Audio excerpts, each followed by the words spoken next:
Okay, everyone. So when you're on Pacific Adventure, and we've actually noticed it on most of the P&O ships, on your last day, you will need to get a luggage tag if you would like the cruise line to handle your bags for you.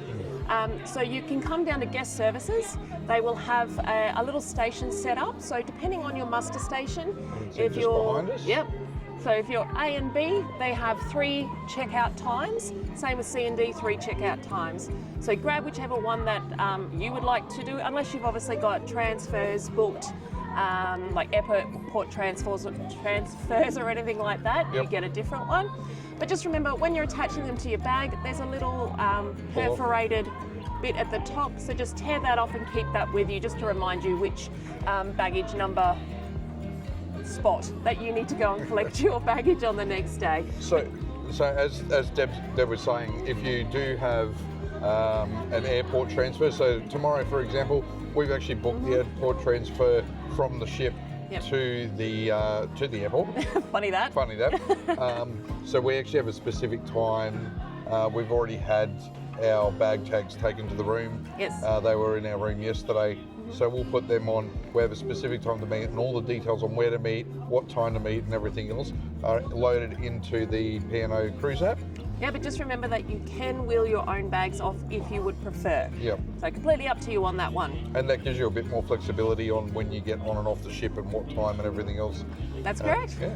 So enjoy getting off, although I don't think we will. No, no one ever enjoys getting off the cruise. So we are leaving Pacific Adventure in Sydney.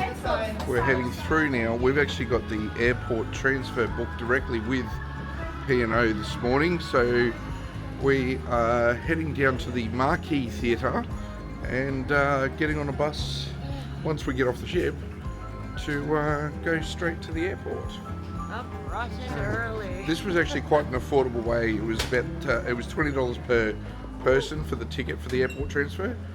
So it makes a huge difference. Well, it's quite competitive cost-wise. Here we go. So it's chilly here in Sydney this morning, that's for sure. But yeah, that was super quick. Scanned off the ship. Hear the noise. Got all the running around, the baggage coming off. And yeah, that's it. So we'll keep you abreast of all of this as we go and find where the bus is and how we actually get out to the airport.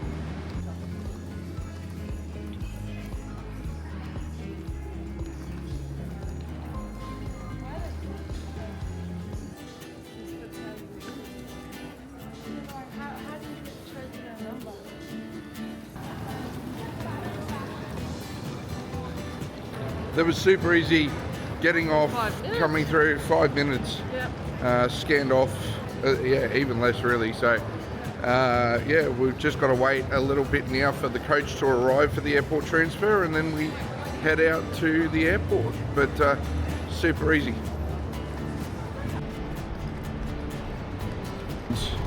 And we are here this morning in Sydney.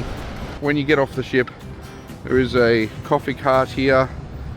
You can see, I'll spin the camera around. So the camera's there.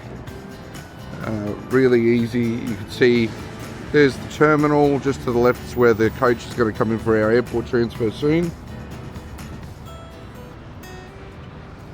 Yeah, really quite a great time. And this is such an iconic location to be coming to when you're on a cruise. Circular Quay, one of the most recognisable ports in the whole world, really, with the Sydney Harbour Bridge behind us here, although this tree is obscuring the view a little.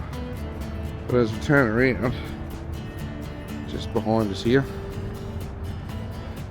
get past these ropes, and you can see, pan around, just in the back there, behind the ship, you can see the Sydney Opera House. Absolutely just iconic. I love Sydney. I spent some time here as a young fella growing up for a couple of years, and this place really, for views, just cannot be beat. Cannot be beat. Absolutely love it. Yeah, so there you go.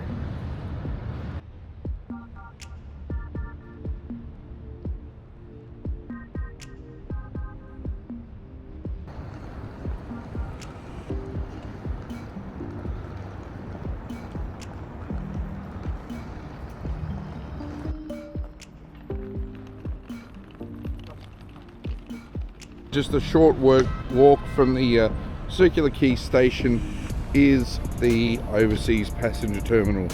This is the main passenger terminal here for cruise ships in Sydney. The other one is around at Whites Bay, and this is has to be one of the world's most iconic locations to cruise into as well. You've got the Harbour Bridge behind, Opera House off to the side, absolutely magnificent. And when you turn up at the Overseas Passenger Terminal, they have a bag drop area. You can see all the drop off and pick up zone here in front. But first thing you do is you actually drop your bag. They put them all in cages and load them on the ship, and then you start your check-in process. Check-in process does run very, very smoothly here at the Overseas Passenger Terminal here in Sydney.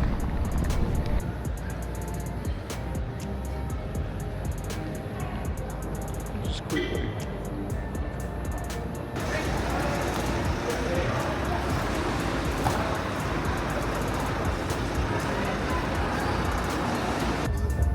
Well, on a very chilly morning, it is nice to be here on the bus, where we're all starting to thaw out a little bit. Deb and Noah are across from me.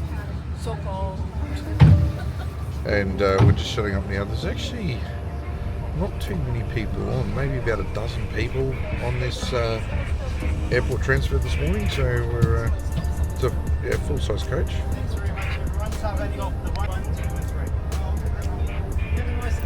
So the coordinator here for the transfers was just a really lovely gentleman. But yeah, we're on board. It's I'm not sure of the time. What's the time, Hardy? 7:45. So we got off the ship at 7, pretty much on the dot. And yeah, so by 7:45 we're on the bus and on the way. There was a bit of a delay with the bus getting here through the peak hour traffic this morning, unfortunately, it would seem. But yeah, we're on our way to the airport. Should be there in about half an hour.